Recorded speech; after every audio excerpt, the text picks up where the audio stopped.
नमस्कार, मैं हूं रैत राकेश टंडन। देश का सवाल में आप सबका स्वागत है। मुंबई में हनुमान चालीसा पर शुरू हुआ विवाद अब दिल्ली तक पहुंच चुका है। खुद पर हमले को लेकर बीजेपी नेता किरीट सोमैया ने आज गृह सचिव से भी महाराष्ट्र सरकार की शिकायत की। वही सांसद नवनीत राणा और उनके पति रवि राणा जेल में हैं। इसी बीच नवनीत राणा ने लोकसभा स्पीकर ओम बिरला को चिट्ठी भी लिखी है। इस चिट्ठी में राणा ने कहा है कि अनुसूचित जाति होने की वजह से उन्हें जेल में प्रताड़ित किया जा रहा है। नवनीत राणा को लेकर बीजेपी और शिवसेना अब खुलकर आमने सामने है। शिवसेना ने अपने मुखपत्र सामना में कहा है कि हनुमान चालीसा विवाद के पीछे बीजेपी का कुंठित दिमाग है। बीजेपी नवनीत राणा के इशारे पर नाच रही है, जबकि महाराष्ट्र के पूर्व मुख्यमंत्री देवेंद्र फडणवीस ने आज उद्धव ठाकरे पर हमला करते हुए कहा कि महाराष्ट्र सरकार अहंकार में चूर है। इस विवाद में अब एनसीपी की भी एंट्री हो गई है। एनसीपी की नेता फमीदा हसन गृह मंत्री अमित शाह को चिट्ठी लिखकर पीएम आवास के बाहर हनुमान चालीसा का पाठ करने की इजाजत मांग रही है। कुल मिलाकर अब महाराष्ट्र में हनुमान पर बड़ा सियासी संग्राम छिड़ चुका है, जिसमें हर पार्टी अपना अपना सियासी दांव खेल रही है। ऐसे में बड़ा सवाल यह है कि क्या महाराष्ट्र में अब हनुमान के नाम पर सियासत का धर्म युद्ध छिड़ गया है? क्या नवनीत राणा सिर्फ बहाना है? असली लड़ाई हिंदुत्व वोट बैंक को लेकर हो रही है। क्या हनुमान और अजान के चक्रव्यूह में शिवसेना फंस गई है? बड़ा सवाल यह भी है कि क्या बीजेपी हनुमान के जरिए हिंदू वोट बैंक को साधने में कामयाब होगी? इन सारे सवालों पर आज हम अपने मेहमानों से बात करेंगे। हमारे साथ एक बड़ा पैनल होगा, लेकिन उससे पहले एक बड़ी खबर। बॉम्बे हाई कोर्ट में नवनीत राणा की याचिका खारिज कर दी है। जी हां, हाईकोर्ट मूव किया था राणा दंपति ने और एफआईआर रद्द करने वाली याचिका हाईकोर्ट ने खारिज की। बड़ी खबर आपको बता रहे हैं इस वक्त की। याचिका पर सुनवाई के दौरान हाईकोर्ट की टिप्पणी है। क्या टिप्पणी ये भी आपको बताएंगे। किसी के घर के सामने पाठ निजता का उल्लंघन माना है हाईकोर्ट ने। सार्वजनिक जीवन में जिम्मेदारी का पालन जरूरी है। ये दो तस्वीरें आपको बता रहे हैं। बड़ी खबर इस वक्त की। हाईकोर्ट से उम्मीद होगी नवनीत राणा को कि उनको बेल मिल जाएगी। एफआईआर क्वॉश करने के लिए मूव किया था, लेकिन हाईकोर्ट ने माना है कि किसी के घर पर जाकर अगर आप कोई काम करती हैं, पाठ करती हैं, तो ये उसकी निजता का हनन होगा। बड़ी खबर आज आई है हाईकोर्ट से, और उम्मीद यही थी हाईकोर्ट से कि नवनीत राणा को राहत मिलेगी, लेकिन ऐसा नहीं है। आइए अब आपको सबसे पहले सुनाते हैं कि इस विवाद पर बीजेपी और शिवसेना का क्या क्या कहना है। बाहर की व्यक्ति आकर मातोश्री में घुसने की भाषा करेगी तो शिवसैनिक क्यों बैठेंगे? क्या कभी नहीं बैठेंगे। अगर आप हमारे घर तक पहुंचने की कोशिश करेंगे तो जरूर हमें अधिकार है टिट फॉर टैट करने का, उसी भाषा में जवाब देने का हमको पूरा अधिकार है। और फिर एक बार बोलता हूँ, धमकियां मत देना राष्ट्रपति शासन लगाने की, लॉ एंड ऑर्डर की। लॉ एंड ऑर्डर महाराष्ट्र की खराब करने का काम आप लोग कर रहे हो जानबूझकर। अगर आप में हिम्मत है तो सामने आकर लड़िए। मैं इतना ही कहता हूँ। सर तो एक विधायक इंडिपेंडेंट और एक सांसद इंडिपेंडेंट, ये लोग इतना ही अनाउंस करते हैं कि मुख्यमंत्री जी के निवास स्थान के सामने जाकर हम हनुमान चालीसा बोलेंगे तो उनके ऊपर कार्रवाई की जाती है। मेरा सवाल यह है कि हनुमान चालीसा महाराष्ट्र में नहीं बोली जाएगी तो क्या पाकिस्तान में बोली जाएगी? क्या है हनुमान चालीसा? कौन पठन करेगा? हम पठन करेगा अगर हमको चाहिए तो। ये कोई बाहर की व्यक्ति आकर मातोश्री में घुसने की भाषा करेगी तो शिवसैनिक क्यों बैठेंगे? क्या कभी नहीं बैठेंगे। अगर आप हमारे घर तक पहुंचने की कोशिश करेंगे तो जरूर हमें अधिकार है टिट फॉर टैट करने का, उसी भाषा में जवाब देने का हमको पूरा अधिकार है। और फिर एक बार बोलता हूँ, धमकियां मत देना राष्ट्रपति शासन लगाने की, लॉ एंड ऑर्डर की। लॉ एंड ऑर्डर महाराष्ट्र की खराब करने का काम आप लोग कर रहे हो जानबूझकर। अगर आप में हिम्मत है तो सामने आकर लड़िए। मैं इतना ही कहता हूँ। महाराष्ट्र में नहीं बोली जाएगी तो क्या पाकिस्तान में बोली जाएगी? जिस प्रकार का ये सारा व्यवहार है और रात को महिला को कस्टडी में रखा जाता है और उनका कोई भी दोष उनके ऊपर सिद्ध नहीं होता है, ऐसे समय जिस प्रकार की ये सारी कार्रवाई चल रही है, मुझे तो लगता है कि महाराष्ट्र की सरकार एक महिला से इतनी डरी कि उनको लोग जमा करके उनके ऊपर हमला करने की नौबत आई। इससे शर्मनाक बात क्या हो सकती। एक अपडेट आपको और बताते हैं। नवनीत राणा ने लोकसभा स्पीकर ओम बिरला को चिट्ठी लिखी है। इस चिट्ठी में नवनीत राणा ने कई आरोप लगाए। नवनीत राणा ने लिखा है कि 23 अप्रैल को खार पुलिस स्टेशन में उन्हें पूरी रात पानी तक नहीं दिया गया। राणा का दावा है कि पुलिस स्टाफ ने उनके साथ अनुसूचित जाति होने की वजह से बदसलूकी भी की। ये आपको विजुअल्स दिखाते हैं, आप ये विजुअल्स देख सकते हैं। ओम बिरला साहब को चिट्ठी लिखी है स्पीकर को, क्योंकि मेंबर ऑफ पार्लियामेंट है अमरावती से, तो ये प्रिविलेज भी होता है किसी एमपी का और उसमें परमिशन लेनी पड़ती है, वो एक कानून है। तो इसलिए उन्होंने संरक्षण के लिए ओम बिरला साहब को चिट्ठी लिखी है। और ये वो तस्वीर आपको दिखा रहे हैं जो सबसे चर्चित तस्वीर है, जिसमें नवनीत राणा को जब पुलिस और उनके हस्बैंड रवि राणा को ले जा रही थी तो उस समय कितना उत्तेजित थे हस्बैंड वाइफ दोनों, और ओम बिरला को चिट्ठी लिखी है। दो तस्वीरें स्क्रीन पर आप देख रहे हैं, पहली उस वक्त जब थाने पुलिस ले गई है और दूसरी ओम बिरला साहब के विजुअल्स आपको दिखा रहे हैं जहां पर ये चिट्ठी लिखी है और लिखा है कि किस तरीके से गलत तरीके से अरेस्ट किया गया सांसद नवनीत राणा को, संरक्षण मांगा है स्पीकर ओम बिरला से। आगे बढ़ेंगे, आपको और भी तस्वीर दिखाएंगे इस पूरे एपिसोड की। मुंबई से लेकर दिल्ली तक राजनीति कैसे गर्म है, क्या क्या बयान आए, ये भी आपको बताएंगे। बीजेपी नेता किरीट सोमैया ने आज दिल्ली में गृह सचिव से मुलाकात की, महाराष्ट्र सरकार की शिकायत भी की है। सोमैया ने कहा है उन पर फर्जी एफआईआर दर्ज हुई। ये आप तस्वीर देखिए, ये पहली तस्वीर आपको दिखा रहे हैं वॉल पर। ये पहली वो तस्वीर है जब तोड़फोड़ हुई। किरीट सोमैया जब गए पुलिस स्टेशन पे नवनीत राणा से मिलने तो शिव सैनिकों ने यह आरोप है कि तोड़फोड़ करी और हमला किया जिसमें वो चोटिल हुए। दूसरी तस्वीर पर आइए, ये वो तस्वीर है जब वो आए थे गृह सचिव और उसके बाद एमओएस होम से मुलाकात की थी। एक डेलीगेशन लेकर आए थे जिसमें बीजेपी के एमएलएस भी थे। यानी मुंबई से जो लड़ाई शुरू हुई है वो अब दिल्ली तक आ गई है। क्या कुछ कहा है किरीट सोमैया ने, वो भी आपको सुनाते हैं। हमने मुद्दा, सबसे महत्व का मुद्दा ऐसा है कि जो most protected person Z category, उनकी जान लेने का ये तीसरा प्रयास। कमांडो को मारा पीटा जाता है और किरीट सोमैया की जान लेने का प्रयास होता है। क्यों किया जा रहा है इसे? बाद में भी वहाँ की पुलिस, वहाँ की सरकार कुछ कार्रवाई कर नहीं रही है। इसके लिए उन्होंने कहा है अब हम बहुत गंभीरता से सोचोगे, आवश्यकता पड़ी तो यहाँ पर स्पेशल उसका अध्ययन किया जाएगा और महाराष्ट्र भी अधिकारी जरूरत पड़ी तो भेजा जाएंगे। हनुमान चालीसा की कहानी अभी रुकी नहीं है, दो तस्वीरें और समझिए आप। पहली नवनीत राणा की जो कह रही थी हनुमान चालीसा पढ़ना है मातोश्री के बाहर जाके। अब ये दूसरा फमीदा हसीन है, इन्होंने भी एक चिट्ठी लिखी है अमित शाह साहब को, गृह मंत्री को, कि वो चाहती हैं कि हनुमान चालीसा पढ़े। वो भी कहां पढ़ना चाहती है? प्रधानमंत्री के आवास के बाहर दिल्ली में। और ये वीडियो भी है, हम आपको एक बार सुनाने की कोशिश करेंगे। एनसीपी की नेता है फमीदा हसन और ये हनुमान चालीसा बाकायदा रिसाइट कर रही है और कह रही है परमिशन दीजिए, प्रधानमंत्री के आवास के सामने जाएंगे और वहां पर पढ़ेंगे हनुमान चालीसा। 23 अप्रैल 2022 के रोज हमारे देश के प्यारे गृह मंत्री अमित शाह मोटा भाई से मैंने एक इजाजत मांगी है हमारे पीएम नरेंद्र मोदी जी के आवास के बाहर सर्वधर्मीय प्रार्थना करने के लिए, क्योंकि अगर यही तरीके से हम उनका जैनिज्म, हम लोगों का ईमान अगर हिंदुत्व जगा सके तो ये बहुत अच्छी बात है। और ऐसे हिंदुत्व, ऐसे जैनिज्म और ऐसे अगर ईमान जागरूक होके अगर हमारे देश को कोई फायदा पहुंच सकता है कि जैसे कि महंगाई कम हो सकती है, बेरोजगारी दूर हो सकती है, लोगों को रोजगार मिल सकता है, जीडीपी का रेट कम हो सकता है, देश जो भुखमरी की ओर जा रहा है वहाँ कहीं ना कहीं रुक सकता है, तो मैं आपके जरिए उनका जैनिज्म जगाने के लिए नवकार मंत्र का एक पाठ पढ़ना चाहूंगी। नमो अर्यंताणम नमो सिद्धाणम नमो आयर्यणम नमो वजयणम नमो ले सवसानुनम एसो पंच नमोकारो सब पाव फणासनो मंगलाणं च सवेसी पडमं हवै मंगलम।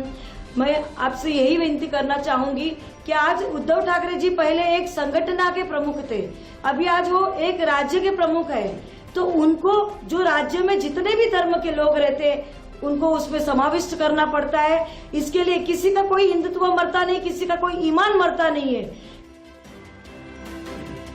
हनुमान को लेकर एक बड़ी राजनीति हो रही है, पहले राम पर, अब हनुमान पर आ गई है, हनुमान चालीसा पर आ गई है। कौन कौन लोग हैं इसमें शामिल जो इस राजनीति को आगे बढ़ा रहे हैं, इसको समझने के लिए सीधे अपने पैनल पर चलते हैं। हमारे साथ राजीव पांडे जी जुड़ रहे हैं बीजेपी का पक्ष रखने के लिए, हमारे साथ सुरेंद्र राजपूत जी जुड़ रहे हैं, कांग्रेस का पक्ष रखेंगे, साथ ही साथ धर्मेंद्र तोमर जी हमसे जुड़ रहे हैं, शिवसेना का पक्ष रखेंगे, हमारे साथ सीमा मलिक जी हैं, एनसीपी का पक्ष रखेंगी, पवन सिन्हा जी हैं धर्मगुरु हमारे साथ हैं और वकार भाटी साहब हैं, मुस्लिम स्कॉलर हमारे साथ हैं। सबसे पहले सीमा मलिक जी आपके पास, हमने फहमीदा हसन जो एनसीपी की लीडर है, हमने उनकी एक दरखास्त सुनी, वो हनुमान चालीसा बाकायदा पढ़ रही हैं, उन्होंने चिट्ठी भी लिखी, काम दिल्ली आना चाहते हैं, प्रधानमंत्री के आवास के बाहर बैठेंगे, हनुमान चालीसा का पाठ करेंगे। तो सर ऐसी जो ये हनुमान चालीसा को लेकर ये विवाद है, ये रुक नहीं रहा। अब आप लोगों ने भी एक मैटर उठा लिया कि साहब चलिए प्रधानमंत्री के घर के बाहर, पहले मातोश्री के बाहर पर विवाद इतना हो रहा है, अब प्रधानमंत्री के घर के बाहर आप लोग ले आए, तो क्या ये विवाद रुकेगा नहीं? मुंबई से लेकर दिल्ली तक पहुंच गया। आज किरीट सोमैया ने भी शिकायत करी है दिल्ली में, कहा है लॉ एंड ऑर्डर का फेलियर है, लोग कह रहे हैं राष्ट्रपति शासन लगा लीजिए, मेरे ऊपर हमला हो रहा है, जबरदस्ती मुझको उठाया जा रहा है। सीमा जी,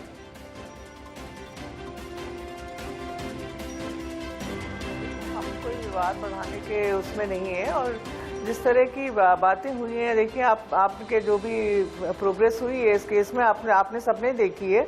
और देखिए ये जो आप इनका फहमीदा जी का जो आप कह रहे हैं वो उनका अपना एक पर्सनल भी हो सकता है, और ये तो एक बात है ये कि अगर इस तरह की चीज़ों को आप कहते हैं, आप देखिए खुद ही आप जिस तरह से फडणवीस जी आते हैं और वो जस्टिफाई करते हैं कि नहीं ये बिल्कुल ठीक चीज़ है कि वो जाकर उद्धव ठाकरे जी के घर के सामने कोई हनुमान चालीसा का पाठ करे, तो इस तरह की चीज़ों से देखिए ये तो कोई भी, ये तो कल भी ये बात कह रहे थे, काफ़ी लोगों ने ये बात चैनल पे कही कि कोई भी जाकर कह सकता है कि मैं प्रधानमंत्री आवास के सामने कुछ हनुमान चालीसा पढ़ूंगा या नमाज पढ़ूंगा, या देखिए इन चीज़ों की एक जगह होती है।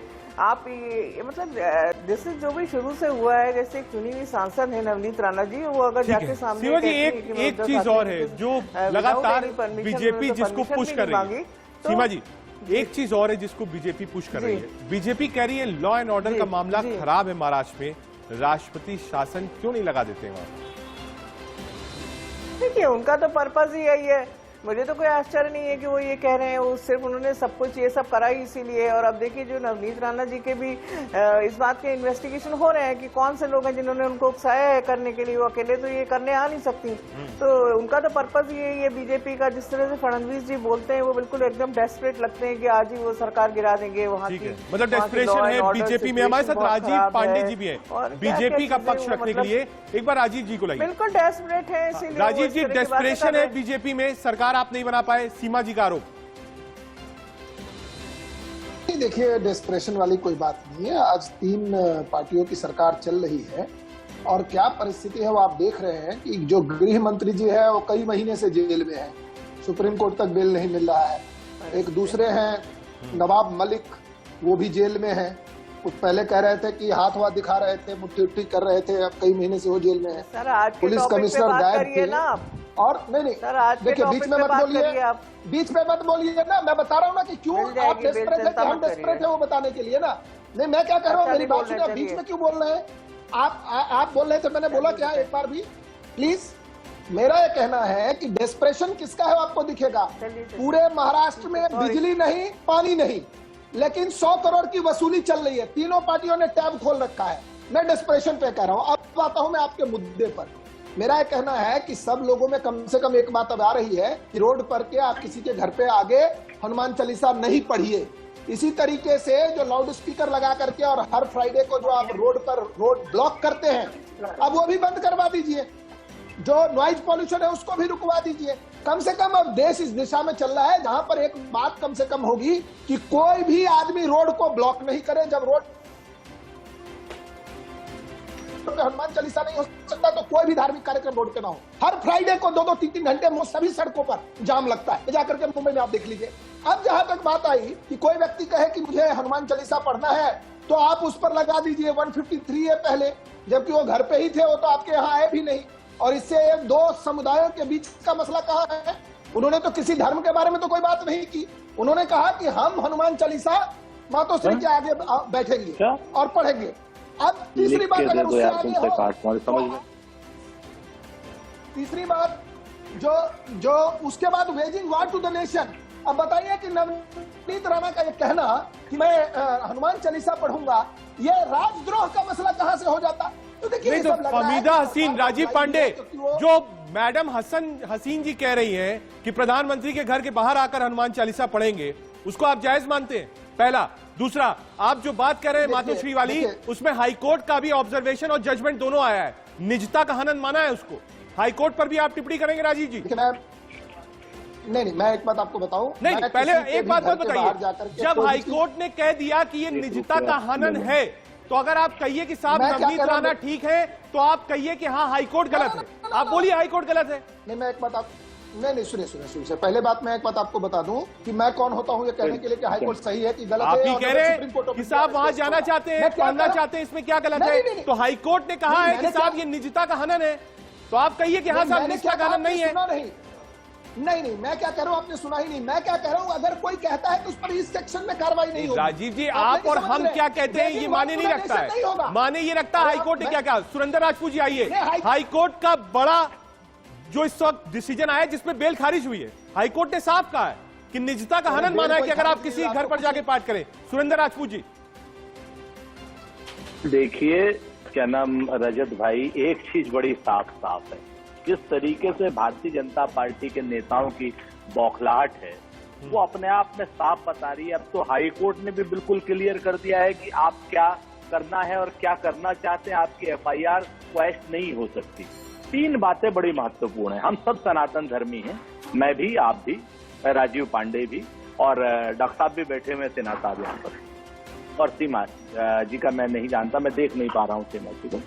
हम सब हनुमान चालीसा हो चाहे अपना, या तो हम अपने मंदिर में पढ़ते हैं या अपने घर में पढ़ते हैं। कभी हनुमान चालीसा आप मुझे ये बता दीजिए किसी अन्य धर्म स्थल के सामने पढ़ा जा रहा हो, या हनुमान चालीसा हम आपके घर के सामने पढ़ें या आप हमारे घर के सामने पढ़ें, ये कोई बात है?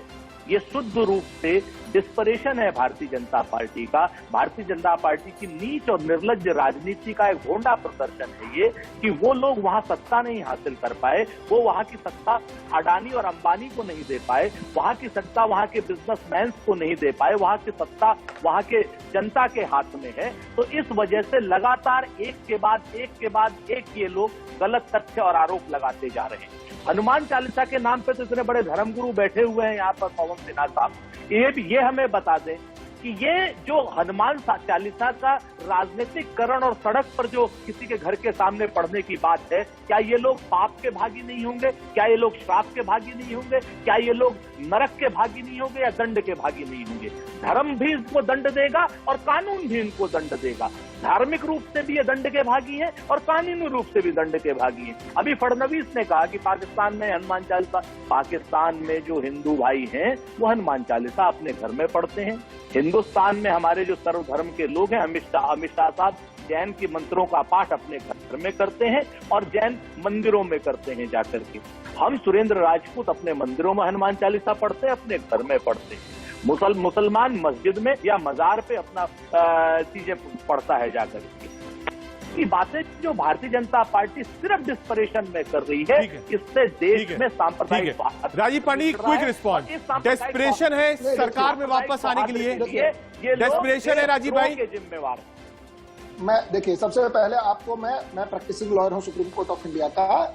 जो दूसरी एफआईआर हुई है ना 124A का, उसमें उन्होंने कहा है कि आप नोटिस दीजिए आप एक्शन लेने से पहले। और जो पहली एफआईआर है उन्होंने कहा है कि चूंकि ये अभी इनिशियल स्टेज पर है तो हम क्वैश नहीं करेंगे।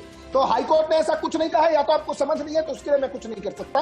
हाईकोर्ट ने ऐसा कुछ कहा ही नहीं है जो आप अपने चैनल पे दिखा रहे हैं। अब तीसरी बात सुनिए, जहां तक बात है कि डेस्परेशन किसका, एक बात बताइए, डेस्परेशन इस सब कारण से तो सरकार गिरेगी नहीं। सरकार तो गिरेगी या तो अपने अंतर विरोधों के कारण से सरकार गिरेगी, या 356 धारा के इस्तेमाल से। भारतीय जनता पार्टी सरकार का रिकॉर्ड है कि president rule Bharatiya Janata party, आपने देखा होगा कि अभी तक rarest of the rare case में भी इस्तेमाल नहीं करती। अब जो मैंने कहा कि चूंकि इनके तीन पैर पर जो खड़ी सरकार है ना, वो काम तो कर नहीं रही है, तो ये सब काम कर रहे हैं कि कोई इलीगल काम कराओ। रात के सुबह 5 बजे लाउड स्पीकर पे चलाओ, जब कोई आवाज उठाए तो उसको कहो कि बीजेपी द्वारा प्रायोजित है। मेरा कहना है आप मुद्दों पर बात करिए। आप सरकार चला रहे हैं, अब हमारा पोल खोल अभियान चल रहा है, और जो चुनाव होगा तो आपको पता चल जाएगा कि आपकी क्या स्थिति है। सुरेंद्र राजपूत जी जहां जवाब। तक बात है, सुरेंद्र राजपूत जी जवाब। बड़ी स्पष्ट पहली चीज तो मुझे बड़ा अच्छा लगा, ये सुप्रीम कोर्ट के लॉयर हैं और बाकी सब लोग यहाँ गधे बैठे हुए हैं, और हाई कोर्ट भी जो मुंबई का है वो भी कहीं ना कहीं अनपढ़ों की जमात। अरे हाईकोर्ट क्या कहा है, पढ़ तो लीजिए सुरेंद्र जी, हाईकोर्ट क्या कहा है, पढ़ लीजिए। अब आपके बीच में तो नहीं बोलना। अरे पढ़ तो लीजिए ना, आप बिना पढ़े आप बीच में मत बोलिए ना, हम अनपढ़ हैं, हम जाहिल हैं, कम से कम हमको झेल लीजिए थोड़ी देर। तो वो तो है ना, वो कोई बात नहीं, वो आप बहुत पढ़े लिखे हैं, वो आपको आपकी विद्वता का क्या नाम मुबारक आपको, ईश्वर आपको खूब तरह जो हुआ है वो मैं बता रहा हूँ आपको। तीसरी बात मैं आपको बताता हूँ, सबसे बड़ी बात, ये भारतीय जनता पार्टी के लोग उन जंगल में उन बंदरों की तरीके से हैं या उन सियारों की तरीके से जो हुआ करते हैं। हुआ करके होता कुछ नहीं है, लेकिन सिर्फ जंगल में एक आवाज उठाते हैं, माहौल बनाते हैं, अफवाह तंत्र फैलाते हैं, माहौल मंत्री हैं ये लोग, और ये लोग कहते हैं कि साहब मातोश्री के बाहर हमको हनुमान चालीसा नहीं पढ़ने दिया, लॉ एंड ऑर्डर खराब हो गया, हमको ये नहीं करने दिया, लॉ एंड ऑर्डर खराब हो गया। बिहार से लेके उत्तर प्रदेश से लेके मध्य प्रदेश से लेकर के जहां जहां पर भारतीय जनता पार्टी की सरकार है, वहां पर इस समय कम्युनल टेंशन, वहां पर क्या नाम इंक्रोचमेंट के नाम पर, कहीं धार्मिक जुलूसों के नाम पर लोगों की हत्याएं, उत्तर प्रदेश में मेरठ में कैमरे के सामने लोगों की हत्याएं, प्रयागराज में 7 दिन के अंदर 5 लोगों के नरसंहार, वहां पर इनको लॉ एंड ऑर्डर कोलैप्स नहीं दिखता है। लॉ एंड ऑर्डर कोलैप्स कहां दिखता है इनको? जहां पर कि मातोश्री के बाहर साहब हमें हनुमान चालीसा नहीं पढ़ने दिया। अभी फहमीदा बहन ने कहा ना कि हम हनुमान चालीसा प्रधानमंत्री जी के आवाज के सामने पढ़ना चाहते हैं। गजब के कुतर्क हैं भाई, हम तो फहमीदा को भी कह रहे हैं, वो भी गलत कह रही है। सच बात यह है कि अगर इस तरीके की सुरेंद्र भाई पर जवाब ले लेते हैं। सुरेंद्र जी एक बार जवाब ले लें। पब्लिक नहीं है। सुरेंद्र जी जवाब ले लीजिए, राजीव भाई जवाब दीजिए। 1 मिनट में बताओ। हाँ पहले मैं एक बात आपको बता,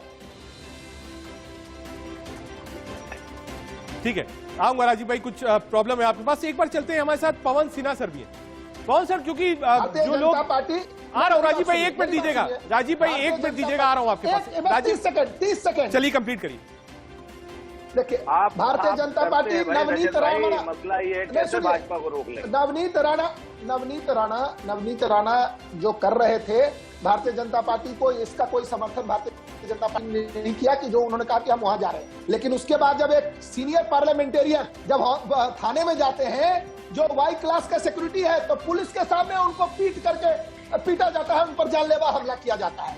दूसरी बात, सुरेंद्र भाई ने बहुत अच्छी बात कही कि हम लोग माहौल मंत्री हैं, तो हम लोग तो माहौल बना रहे थे, लेकिन राहुल गांधी और प्रियंका गांधी जो जितना माहौल हुआ करके यूपी में किए, 0 सीट पे पहुंच गए। अब देखिए इन्होंने हुआ की बात की, सुरेंद्र भाई इतना हुआ किए, 0 पे पहुंच गए। अरे कम से कम अपना सेल्फ इन्फ्लिक्टिंग आर्गुमेंट तो मत करिए। क्या आज यूपी नहीं जाएंगे? लेकिन राजीव भाई आज यूपी नहीं जाएंगे, आज डिबेट महाराष्ट्र से दिल्ली तक रखनी है। ठीक है, आ रहा हूँ सुरेंद्र जी, आ रहा हूँ, मुझे मालूम है आपको जवाब देना है, लेकिन 1 मिनट दीजिए। एक बार पवन सर से जरा हनुमान चालीसा के ऊपर समझ ले कि निजता का हनन है कि नहीं है। पवन सर आ रहा हूँ, सुरेंद्र भाई आ रहा हूँ, सुरेंद्र भाई 30 सेकंड में आ रहा हूँ, 30 सेकंड दे दीजिए, 30 सेकंड, मुझे मालूम है आपको जवाब देना है, 30 सेकंड दीजिए। पवन सर, हनुमान चालीसा को लेकर विवाद है, कहाँ पढ़ा जाए, कैसे पढ़ा जाए, स्पीकर पर पढ़ा जाए, घरों के बाहर पढ़ा जाए, प्रधानमंत्री के घर के बाहर पढ़ा जाए, मातोश्री के बाहर पढ़ा जाए, आप बताइए कहाँ पढ़ी जाए हनुमान चालीसा?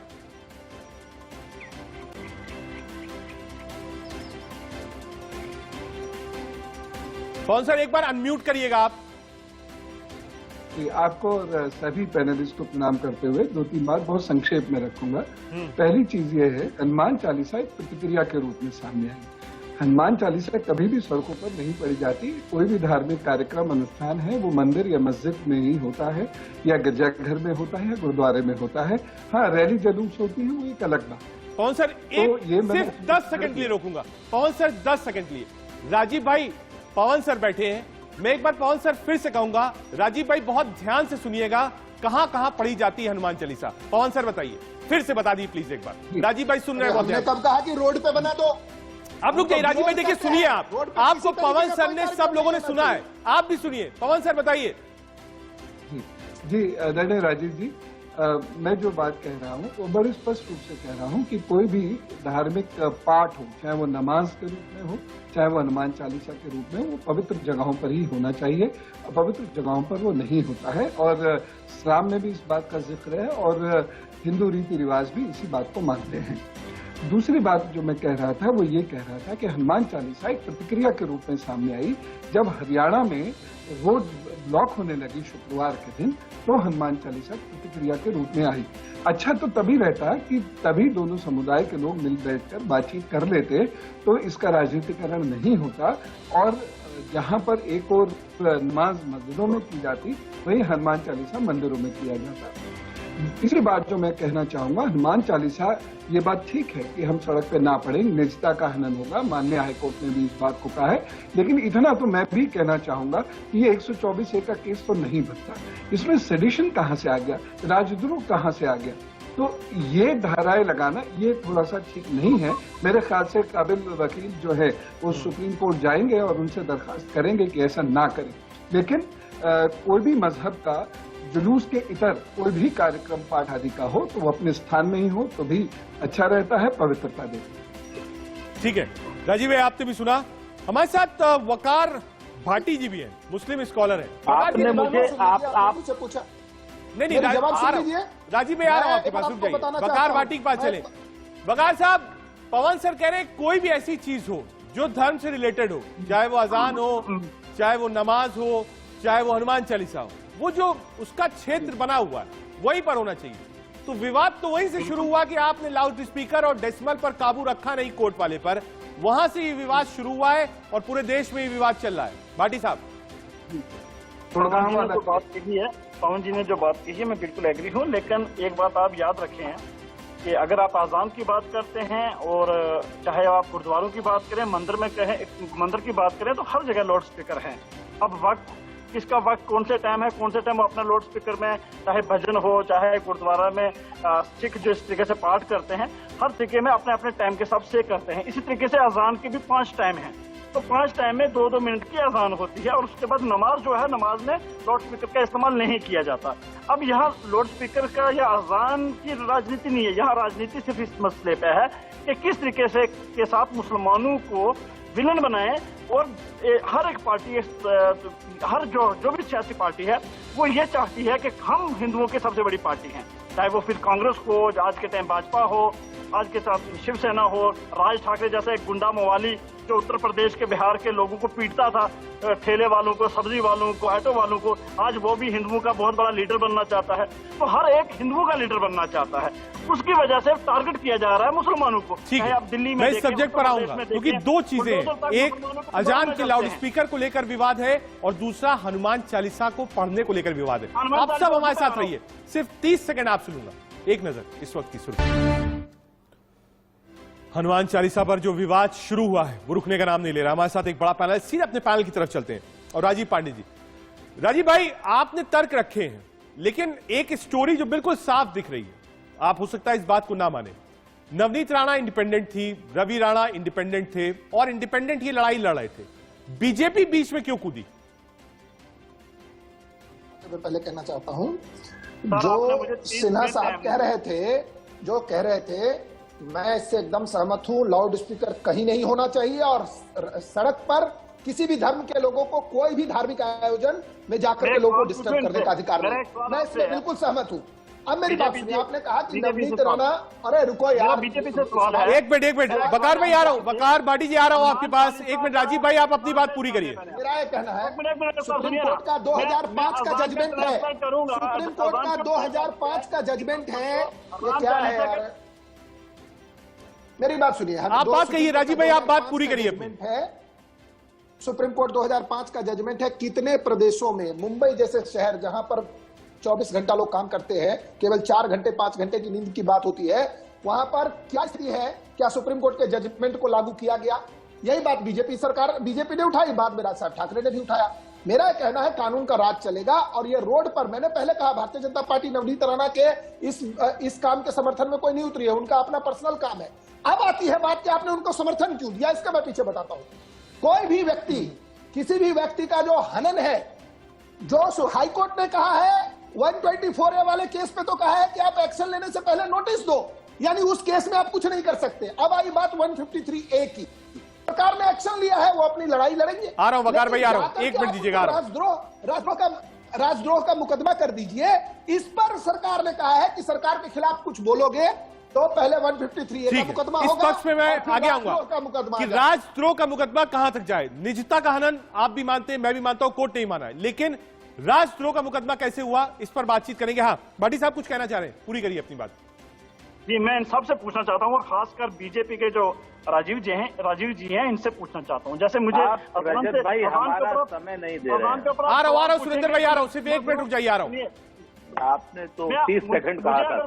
सर सुनिए ना, सुनिए, अगर मुझे कोई अजान के ऊपर सवाल पूछेगा तो मैं बोलूंगा कि अजान क्यों पढ़ी जाती है।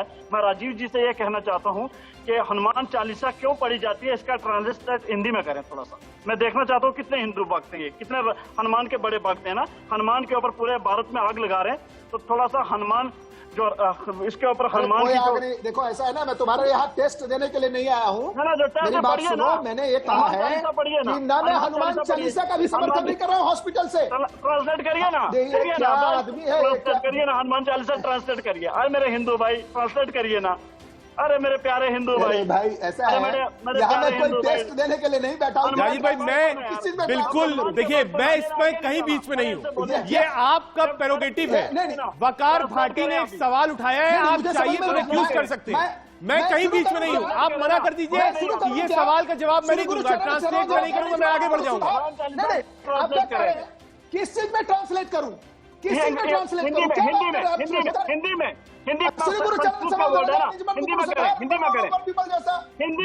ना। अरे देखो इस मूर्ख को, अरे भाई ये हिंदी नहीं है, हिंदी में है। तुलसीदास जी ने लिखा है। अरे यार क्या हनुमान चालीसा हिंदी में है, हनुमान चालीसा संस्कृत में लिखा है। ये क्या आपसे शो चला रहे हो यार, कहाँ से लाते हो आदमी को? संस्कृत में हनुमान चालीसा संस्कृत में है, कहाँ से ऐसे अनपढ़ लोगों को लेकर के आते हो?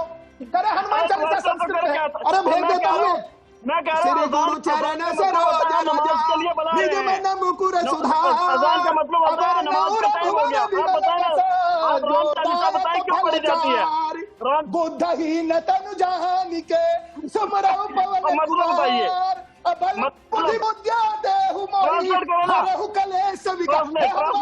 जिहादियों का सत्यानाश करो, जिहादियों का सत्यानाश करो। चलो बोलो आगे, बोलो आगे क्या बोलना चाहते हो? संस्कृत बुलाते हैं आप। क्या बढ़िया शो चला रहे रजत भाई, वाह मजा आ रहा है। क्या शो चला रहे हैं आप? शानदार। ये मैं नहीं कह रहा हूँ, आप इस बात को समझिए। ये एक कॉन्सेप्ट था, उन्होंने सवाल उठाया था, मैंने पहले भी कहा था आप मना कर सकते हैं, आप जबरदस्ती भिड़ रहे हैं। आप मत बोलिए राजीव भाई, आप मत बोलिए, जरूरी नहीं है कि हर सवाल का जवाब आपको देना पड़े। आप मत बोलिए राजीव भाई। हमारे साथ धर्मेंद्र तोमर जी है, उनके पास चलते हैं। धर्मेंद्र जी, आखिर शिवसेना का स्टैंड क्या है? क्योंकि बार बार राजीव भाई आप जवाब मत दीजिए, मैंने आपसे पहले भी कहा था। धर्मेंद्र तो राजीव भाई आप जवाब मत दीजिए, मैंने बिल्कुल ओपनली कहा था, ये भाटी साहब ने बोला है, जरूरी नहीं कि हर सवाल का जवाब आप दें। और आप खुद पढ़ रहे हैं और फिर मुझसे कह रहे हैं कि आप क्यों पढ़वा रहे हैं। ठीक है राजीव भाई, ठीक है। एक बार जब शिवसेना भी हमारे साथ है, अब मुस्कुरा भी रहे राजीव भाई, आप गुस्साते भी हैं, मुस्कुराते भी हैं, कहाँ ले आऊं बताइए? मैं क्या समझूं, आप नाराज हैं, गुस्से में हैं? ठीक है राजीव भाई, अब आप मत बोलिएगा, आप जैसा धर्मेंद्र तोमर जी शिवसेना का पक्ष समझने दीजिए। तोमर साहब, शिवसेना का पक्ष क्या है? पूरा हिंदुस्तान ये जानना चाहता है। हिंदू हृदय सम्राट बाला साहब ठाकरे जी आज हनुमान चालीसा से उद्धव सरकार को क्या नाराजगी है और देशद्रोह का मुकदमा क्यों कराया नवनीत राणा के? चालीसा से कोई परेशानी नहीं है, लेकिन हनुमान चालीसा के नाम पर जो कालनेमी धोखा देने का काम कर रहे हैं उनसे परेशानी है। जो चैलेंज देकर, शिव सैनिकों को चैलेंज देकर हनुमान चालीसा पढ़ने की बात करते हैं उनसे परेशानी है, और उनको सबक भी सिखाते हैं शिव सैनिक। तो अगर चैलेंज देकर कुछ करोगे तो उसका जवाब दिया जाएगा, क्रिया की प्रतिक्रिया होती है। लेकिन यदि आप प्यार से अनुमति लेकर हनुमान चालीसा पढ़ना चाहते हैं तो आपका स्वागत है, अभिनंदन है। हनुमान चालीसा के नाम पर कभी शिव सैनिकों ने मना नहीं किया है, लेकिन आपकी मानसिकता हनुमान चालीसा की नहीं है, आपकी मानसिकता है सद्दप राजनीति करने की, छोटी राजनीति करने की। आप छोटी राजनीति करना चाहते हैं, क्योंकि इससे पूर्व महाराष्ट्र सरकार को परेशान करने के लिए कभी पालघर के नाम पर, कभी कोरोना के नाम पर, कभी सुशांत के नाम पर, कभी कदना के नाम पर, कभी अर्णव के नाम पर, कभी राणे के नाम पर, और अब बंटी बबली के नाम पर आप राजनीति करना चाहते हैं। ये भाजपा की राजनीति है और कुछ नहीं। भाजपा अपनी ए टीम, बी टीम, सी टीम को उतार उतार कर महाराष्ट्र को परेशान करना चाहती है, इसके अलावा कुछ नहीं करना चाहती।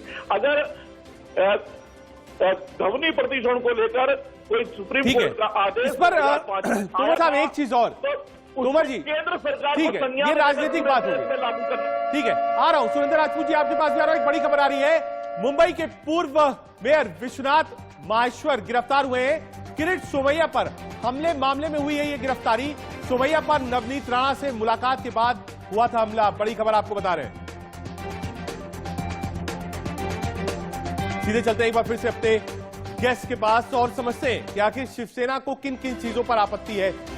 तोमर साहब, मेरा सुरेंद्र राजपूत जी आ रहा हूं, थोड़ा माफी, क्योंकि तोमर साहब अभी जुड़े हैं, एक बार समझ ले जो ये राजद्रोह वाला मुकदमा है और ये मुकदमा है, और सुरेंद्र भाई आप समर्थन दे सकते हैं क्योंकि सरकार में भी समर्थन है, इसलिए आप दोनों को मैं एक ही उसमें रखता हूं। जो राजद्रोह का मुकदमा है वो क्यों किया गया? पुलिस ने कहीं समझा होगा कि जो व्यक्ति, जो सांसद अपना झूठा जाति प्रमाण पत्र लगाने के बाद हाई कोर्ट से फटकार लगा सकता है, खा सकता है, ऐसा व्यक्ति राजद्रोह भी कर सकता है। ठीक है, और सुरेंद्र राजपूत जी कुछ ऐड करना चाह रहे थे। ठीक है, आ रहा हूं तोमर जी, एक मिनट। सुरेंद्र राजपूत जी कुछ आप ऐड करना चाह रहे थे जी? एक मिनट आ रहा हूं तोमर साहब, एक मिनट आ रहा हूं। सुरेंद्र राजपूत जी बोल दिए, फिर राजीव भाई के पास जाना है। सिन्हा साहब बैठे हुए हैं, इतने प्रख्यात विद्वान हैं, चाहकर भी गलत नहीं बोल पा रहे। कहते हैं ना कि ध्वनियां प्रतिध्वनियों से बोलती, शांत रहो कोलाहल है। आज की डेट में ये ध्वनियां प्रतिध्वनियों से बोल रही हैं। ये वो लोग आज राजद्रोह की बात में रो रहे हैं जो दिल्ली में राजद्रोह लगाए हुए हैं, उत्तर प्रदेश के पत्रकारों पर राजद्रोह लगाए हुए हैं, मध्य प्रदेश के पत्रकारों पर राजद्रोह लगाए हुए हैं। रजत भाई, नहीं, आपको मैं आपसे जानना चाहता हूं क्योंकि वक्त की कमी, आप एक रिएक्शन भी लेना है उसके बाद। क्या राजद्रोह को वाजिब मानते हैं आप? यस और नो? मैं बिल्कुल नहीं मानता, मैं बिल्कुल नहीं मानता, बिल्कुल नहीं मानता। तोमर साहब जवाब। तोमर साहब आपके ही अलायंस पार्टनर हैं, वो कह रहे हैं राजद्रोह का मुकदमा वाजिब नहीं है। तोमर साहब नहीं, ना, ये मैंने ये नहीं कहा वहां पर वाजिब है, वहां की पुलिस ने कोई मामला बनाया है। एक मिनट तोमर जी, एक मिनट, कुछ क्लैरिफिकेशन है। सुरेंद्र भाई क्लैरिफाई करिए। वहां पर तो राजद्रोह 100% वाजिब है, क्योंकि नवनीत राणा और उसके जो फ्रॉड पति राम है, उसका जो भी राज राणा या न वो है, नहीं वो भी विधायक है, के बीच में, हाँ, दो समुदायों के बीच में बाकायदा अशांति फैलाने की और सांप्रदायिक सौहार्द बिगाड़ने। राजीव पांडे जी को लाइए स्क्रीन पर। उसके खिलाफ राजीव पांडे जी, देशद्रोह पर आपने कांग्रेस और शिवसेना दोनों को सुना, दोनों कह रहे हैं वाजिब है, माहौल खराब करने की कोशिश करिए। राजीव पांडे जी, अब हमारे राजपूत जी तो बहुत सीनियर आदमी है, सीनियर आदमी है। बकार भाई, राजीव भाई पूरा करिए। अरे भाई, हम लोग अनपढ़ जाहिल लोग हैं, और नहीं वो क्या है, वो आप ज्यादा अच्छा समझते हो। कुछ पुराना मामला है सुरेंद्र भाई, मुझे लगता है आपका और राजीव भाई का, आप लोग एक दूसरे को बोलने नहीं देते। मेरी बात राजीव भाई कंप्लीट करिए, सिर्फ 30 सेकंड है, वक्त बहुत कम है। हम तो अनपढ़ और गंवार और जाहिल, मैं केवल इतना कह रहा हूँ, मैं केवल इंटायर पॉलिटिकल साइंस में तो आपका फेंकू है। अब मेरी बात सुनिए, देखिए ऐसा है कि 120 सुरेंद्र भाई जवाब तो सुन लीजिए राजद्रोह वाले पे। अरे जवाब इनसे क्या सुनेंगे? मेरी बात सुनिए, देखिए ये क्या है, ये राहुल गांधी के द्वारा ट्रेंड व्यक्ति है। अब आप राहुल गांधी को ले आए, राजीव भाई आप राहुल गांधी को ले आए, राहुल गांधी को लाएंगे, फेंकू को ले आएंगे, को ले आएंगे, बंटी बबली गैंग के हैं। ये देखिए, ये क्या, मैं किसी को नहीं ला रहा है, मैंने तो केवल इतना कहा कि 124A जो है वो राजद्रोह कंपन के बारे में आप बात कर रहे हैं कि यूपी में लगा, हाई सुप्रीम कोर्ट तक ने उनको जमानत नहीं दी है। जहां तक यहाँ राजद्रोह का केस है ना, सुन लीजिए ना, सुन लीजिए ना, वो देख लीजिएगा, आप चैनल पे है, इनको लेके आइएगा। मैं क्यों कह रहा हूं कि देखिए 124 का जो है ना केस, उस पर तो हाईकोर्ट ने ही बोल दिया कि एक्शन लेने से पहले नोटिस दिया करो, यानी वो केस में आज एक्शन भी नहीं ले सकती है महाराष्ट्र की सरकार। उसने तो हाईकोर्ट ने आज स्टे कर दिया उस विषय को कि पहले नोटिस दीजिए। अब ये लीगल टेक्निकलिटी है, वो देखिए इस देश में जहां तक है कि पावर और एरोगेंस, तो इस देश में प्रधानमंत्री हुआ करते थे बहुत सम्मानित प्रधानमंत्री मनमोहन सिंह जी।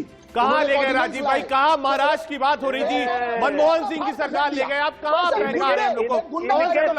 पवन सर, हनुमान चालीसा का एक बार आप ही पाठ कर लीजिए, कुछ लोग कर नहीं पाएंगे, कुछ नहीं कर पाएंगे, और बता दीजिए कहां कहां ये पाठ हो सकता है, और राजनीति कैसे खत्म हो, वो वाली भी कोई चालीसा हो तो सुना दीजिए आज। देखिए, मैं जरूर हनुमान जी के चरणों में प्रार्थना करता हूँ, श्री गुरु चरण सरोज रज निज मन मुकुर सुधारी, बरनऊ रघुबर विमल जसु जो दायक फलचारी।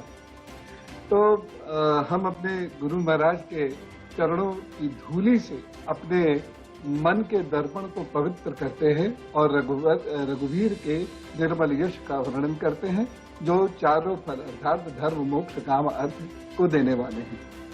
सबको सद्बुद्धि मिले, देश में सुख शांति हो, इस निवेदन हम भी चाहते हैं सुख शांति हो, हम भी चाहते हैं कि इस तरीके विवाद ना हो। देश का सवाल, बाटी भाई माफी के साथ, आज वक्त की कमी है थोड़ी, बकार भाई बहुत माफी आपसे। देश के सवाल में आज के लिए इतना ही, हमने समझने की कोशिश करी कि आखिर हनुमान चालीसा को लेकर यह विवाद क्यों मचा हुआ। तो सीधे एक बात आई, वोट बैंक की बड़ी राजनीति। महाराष्ट्र में बीजेपी कुछ बड़ा करना चाहती है, यह आरोप है शिवसेना का, एनसीपी का और कांग्रेस का। लेकिन नवनीत राणा जिस तरीके से मातोश्री के सामने हनुमान चालीसा पढ़ना चाहती थी, उसको हाई कोर्ट ने गलत माना। लेकिन सवाल यह भी खड़ा हुआ कि राजद्रोह का मुकदमा एक महिला जो सांसद है और उनके पति जो एमएलसी, क्या वो लगाना ठीक था? इस पर सवाल अभी भी जारी है। देश का सवाल में आज के लिए इतना ही। देश और दुनिया की बाकी खबरों के लिए आप देखते हैं इंडिया न्यूज़।